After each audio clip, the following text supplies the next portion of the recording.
정부 R&D 혁신 방안에 대한 연구 현장에서의 관심이 뜨거운 가운데 이와 관련된 토론이 이어지고 있습니다. 그래서 오늘 과학 논평에서는 정부 R&D 혁신안과 관련해서 필요한 후속 조치 방안에 대해서 이야기 나눠보겠습니다. 한양대학교 과학기술정책학과 김상선 교수 나오셨습니다. 어서 오세요. 안녕하십니까. 네, 방금 잠깐 언급이 됐던 이 정부 R&D 혁신안, 연구 현장의 반응이 어떨지 좀 궁금한데요. 아시다시피 이번 정부안은 박근혜 정부 출범 이후에 발표된 가장 대폭적인 R&D 분야 개선 방안입니다. 예. 그만큼 관심과 기대가 큰 것으로 보입니다. 동시에 시행 과정에서 우려의 목소리도 없는 것은 아닙니다. 한마디로 말씀드리면 기대와 우려가 혼재되어 있다 이렇게 말씀드릴 수 있습니다. 관심과 기대가 가장 큰 이유는 그동안의 과학기술 분야에 대해서 조금 소홀히 취급받고 있다. 아마 이런 것 때문에 더 기대가 큰 것으로 생각이 됩니다. 예. 참고로 이번에 발표된 정부안에는 정부 출연연 육성 지원, 또 국가 R&D 성과 제고는 물론이고 과학기술 컨트롤 타워까지 비교적 큰 폭의 혁신 방안을 포함하고 있습니다. 그럼에도 불구하고 연구 현장에서 일부 우려가 있는 이유는 시행 과정에서 이해 당사자 간의 의견 수렴이라든가 법 개정, 넘어야 될 산이 많기 때문에 그렇다고 생각을 합니다. 정부에서도 이런 점들을 인지를 해서 충분하게 정책을 설명하고 또 현장의 의견을 듣기 위해서 토론회라든가 이런 것들을 미래부 중심으로 해서 대덕연구단지라든가 각계에서 그런 노력을 지금 보이고 있습니다. 예. 네, 그렇다면 이 주요 사항별로 좀 구체적으로 살펴보면요. 정부 출연연과 관련된 점 중에서 우려되는 부분이 어떤 건가요? 네, 정부 출연연구기관은 아시다시피 지금 국가과학기술연구회 산하에 현재 25개 출연연구소가 있는데요. 그동안에 이제 정부 출연연구기관이 산업체하고 연계 협력이 좀 미흡하다, 강화해야 된다 이런 지적이 많았습니다. 그렇죠. 특히 우리 지금 제조업 숫자로 볼 때 99%가 중소기업인데 중소기업과의 협력이 필요하다 이런 문제들이 많이 제기가 됐는데요. 이번 정부 안에도 보면은 한국전자통신연구원, 또 생산기술연구원, 또 전기기계화학재료 이런 6개 연구기관을 묶어서 예. 한국형 프라운호퍼 체제로 개편하겠다 이런 계획이 포함되어 있습니다. 네네. 이 내용이 이제 주로 중소 중견기업 간의 연계를 강화시킨다, 산업계하고 연계를 강화시킨다 그런 뜻인데요. 예. 이름에도 불구하고 이제 왜 현장에서 좀 우려가 있는가 하면은 이것이 혹시 거버넌스 개편으로 이어지지 않나 이런 것이 하나 첫 번째 이유고요. 네. 두 번째는 이런 연구소들이 하나밖에 없는 국책연구소인데 본연의 역할 외에 너무 이 단기적인 성과 위주로 가지 않을까 이런 우려가 있는 것 같습니다. 그래서 이런 점에 대해서 이제 미래부에서는 결코 이게 거버넌스 개편, 통폐합 이런 것이 아니다 하는 것을 분명히 하고 있어서 아마 그런 부분에 대해서는 이제 우려가 해소가 된 것 같아요. 다만 이제 단기적인 성과 위주로 갈 수가 있다는 우려에 대해서는 아마 정부에서 이제 구체적인 실행 방안을 마련하는 과정에서 그런 의견을 충분히 반영해서 마련할 것으로 기대를 하고 있습니다. 예.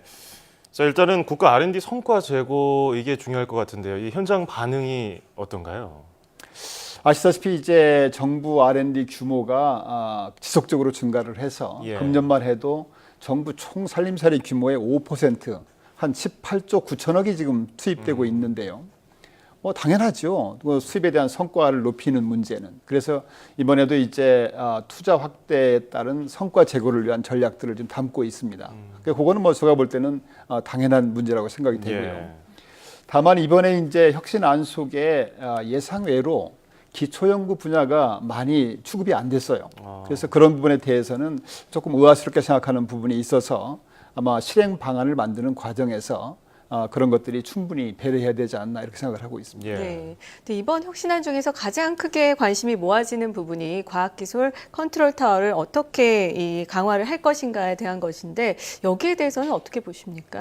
네, 이번 혁신 방안에 이제 과학기술 컨트롤 타워 관련해서 들어가 있는 내용들이 과학기술 전략본부 신설하는 문제, 또 그 과학기술 정책원 설립하는 문제, 그리고 각 부처 산하에 있는 관리기구를 개편하는 문제, 이 세 가지가 포함되어 있습니다. 네. 굉장히 중요한 내용들이죠. 네네. 그래서 과학기술전략본부는 현재 이제 국무총리와 민간위원이 공동위원장으로 되어 있는 국가과학기술심의회 사무국 역할을 하면서 동시에 국가 R&D 전체를 총괄 조정하는 역할을 하겠다 그렇게 되어 있습니다. 네.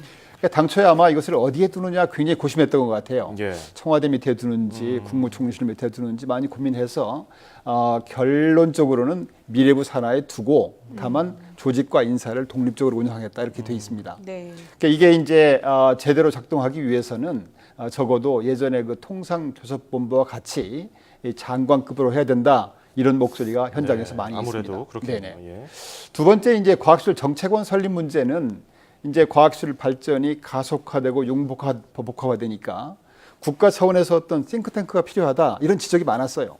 그래서 이것도 이제 굉장히 중요한 어떤 정책 과제이고 꼭 해야 되는 과제라고 생각이 되는데요. 다만 현장에서 우려하는 사항들은 이게 기관 통합 문제고 또 법을 개정하는 문제가 있기 때문에 혹시 이제 뭐 기관 간의 협력이 잘 유기적으로 안 돼서 불협화음을 낼 수도 있지 않느냐 그런 것들이 있는데 이런 점에 유념해야 된다고 생각이 되고 있고요. 세 번째 이제 20여 개 부처 산하에 운영 중인 그 R&D 관리기관 개편 문제도 마찬가지입니다. 이게 기관의 통합 뭐 이런 문제이기 때문에 상당히 논란이 많이 있을 수가 있죠. 그래서 그런 것들을 슬기롭게 극복을 하고 이 뭐 부처 간의 이기주의라든지 이런 것들 극복을 하고 뭐 해야 되지 않나 그렇게 생각을 하고 있습니다. 예. 이게 잠깐 들어봤는데도 굉장히 거대한 혁신인 것 같아요. 그러다 보니까 일선 현장에서 일하는 연구원들이 진짜 통폐합이라고 오해를 할 수 있을 만한 그런 그렇습니다. 수준인 것 같은데 그래서 컨트롤 타워의 역할이 더 중요할 것 같아요. 근데 이렇게 계획 아무리 잘 세워도 이 어느 점을 놓치면 간과하면 이게 흐트러질 수 있단 말이죠. 어느 그렇죠. 부분을 좀 유념해야 될까요? 그래서 모든 분야의 공통적인 사항이긴 합니다만은 이 어떤 변화를 할 때는 굉장히 신중해야 된다고 봅니다. 예. 변화를 해서 변화가 된 뒤에 변화되기 전보다도 더 뭐 좋아지지 않으면 안 되지 않습니까? 그래서 그 일회용 땜질식 그렇죠. 처방 그런 게 되지 않도록 일선의 의견을 충분히 수렴해서 한번 바꾸면은 이런 체제가 계속 유지될 수 있도록 그렇게 아마 신중에 신중을 기해야 된다고 보고요. 네. 특별히 아까 앞에서 말씀드렸던 그 과학기술 전략본부 이런 것들은 저희가 이미 부총리 체제라든가 장관 체제를 경험했지 않습니까? 예. 이게 제대로 작동이 되기 위해서는 적어도 장관급 본부로 해야 되겠다는 생각이 들고요.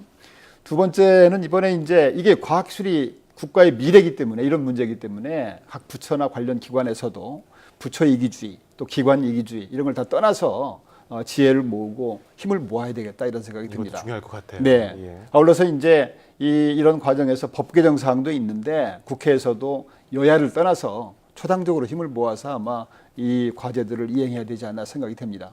그래서 앞으로 이제 추진단, 점검단이 구성이 될 텐데 그런 점에서 아마 이런 문제들을 잘 감안해서 슬기롭게 잘 대응하리라고 기대를 하고 있습니다. 네. 지금까지 정부 R&D 혁신안과 관련해서 필요한 후속 방안에 대해서 한양대 김상선 교수와 함께 이야기 나눴습니다. 고맙습니다. 감사합니다.